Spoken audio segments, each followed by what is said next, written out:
Près de 90 000 agents mobilisés, un espace aérien fermé, voici le dispositif de sécurité hors norme de la cérémonie d'ouverture des JO. Vous le savez, la cérémonie se déroulera ce vendredi soir sur la Seine. 320 000 spectateurs sont attendus et les forces de l'ordre devront sécuriser 12 km de berges de Seine au total. Pour ça, seront mobilisés 45 000 policiers et gendarmes, 18 000 militaires, 15 000 à 20 000 agents de sécurité et 1800 renforts étrangers. Et cette cérémonie d'ouverture, il faut bien comprendre que c'est la chose la plus extraordinaire qu'un pays peut faire.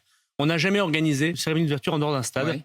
Et sur la scène, dans le contexte géopolitique et terroriste qu'on connaît, c'est effectivement un très grand défi. Je pense que nous avons raison de voir la France en grand. C'est le symbole d'une France qui sait organiser ce que personne au monde ne sait organiser. Autre dispositif inédit, à partir de 18h30 vendredi, l'espace aérien sera fermé et sur un rayon de 150 km autour de Paris. Ça veut donc dire qu'aucun avion ne pourra décoller ou atterrir, que ce soit à Orly ou à Roissy, et aucun avion ne pourra survoler le secteur. 150 km, ça représente 10 minutes de vol et c'est le temps nécessaire aux forces de l'ordre pour intervenir en cas d'avion suspect. Il y aura également un dispositif anti-drone.